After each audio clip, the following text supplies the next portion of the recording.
Asian American Studies came into existence at Berkeley as a result of a 1969 student strike led by the TWLF. The Asian American Student Organization was APA, the Asian American Political Alliance.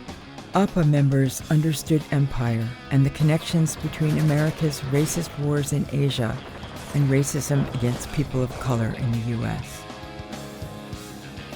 American white society, why it became a superpower at that time, was off the backs of the economic exploitation and the systematic discrimination against non-white, poor, and working-class people. It was all about people seeing the indignity that was foisted on them and rising up, in reaction to the oppression. They struck for the right to self-determined education about racism and imperialism. They wanted education that would be accessible and relevant to real needs in their communities.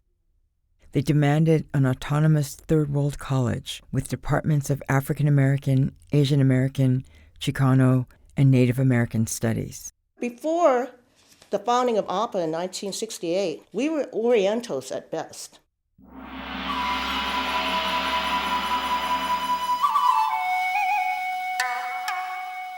We were like the rug, something to be stepped on and to kept out of sight and then roll us back up when they needed a model minority to pit against the other minorities. That's what they used us for. And so APA became the vanguard of the Asian American movement. In his book, Manuel Delgado, one of the Chicano strike leaders, wrote, "The heart and soul of the strike was APA, the Asian American Political Alliance. They were the best organized, the hardest working, and the most committed to the common struggles of the Third World. The self-determined Third World College was their idea." APA leaders emphasized the organic ties between campus and community. Students volunteered in Chinatown, Japantown, and Manilatown in programs for affordable housing and health and projects for children and the elderly. That was a big part of what came out of the original Asian American Studies about returning to the community and making change. And that was one of the biggest, I think, contributions of Asian American Studies. Many strike veterans left Berkeley to work in Asian American communities. They might well wonder if APA legacies live on today. Faculty and staff and community supporters like me can help out, but the backbone are the students. And they're the ones who have to maintain that connection with the communities that they came from. And they are the ones who have to determine whether it's relevant or not to them.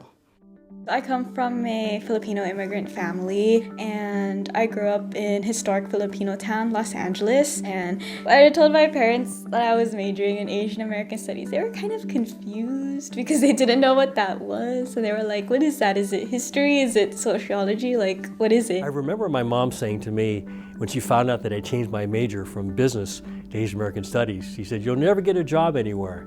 But I remember telling her this is something I was passionate about. From the moment I got in that classroom, I think things just changed. I found that the pieces that really moved me, that really got me excited, were the stories that I felt were less told. My first Asian American Studies classes really opened my eyes to the not talked about side of my family's immigration history, and me asking my parents about those particular moments in history, such as the Gwangju Massacre, things that they hadn't really talked to me about in the past because it was a little grimy or difficult to talk about. Right now, I am, telling the stories of homebound seniors in San Francisco, and it's a real gift for me to sit down with these people and have them tell me about their lives. I became involved in my community through Asian American Studies, and it taught me so much about my history. It opened my eyes to racism, to the institutional prejudice that exists in our prison system and in the world, and that ultimately led me to my path of becoming a public defender.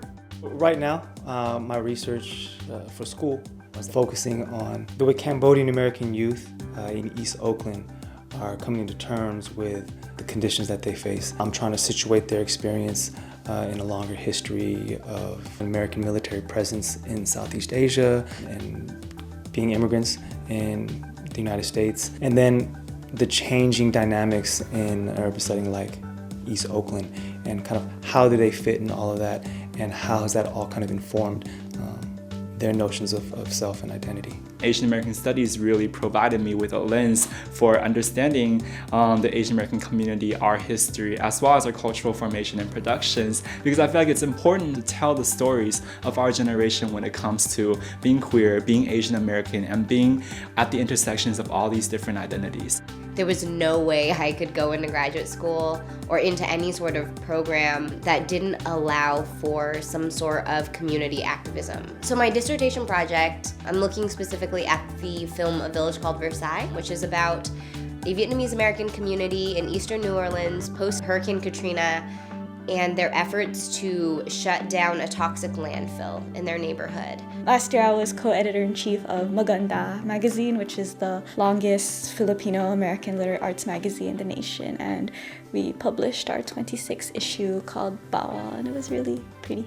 It was really great. And then outside of Berkeley, I was really involved in this organization called Anak Bayan East Bay, which is an organization dedicated to advancing the national democratic movement of the Philippines. Now, currently, I'm serving as an interim coordinator of the APA Student Development Office at UC Berkeley. It's honestly my dream job, and a lot of Asian Americans go through life feeling disempowered, feeling like they can't make any change. And I want to remove those barriers and help to educate young Asian Americans on what they can do to serve their communities, what the issues are, and empower them to be proactive in solving them. It didn't happen in Peoria, folks. It didn't happen in New York.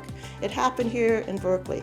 Learn that and spread it and be proud, because that's what our real legacy is. And people who go to Berkeley should know that.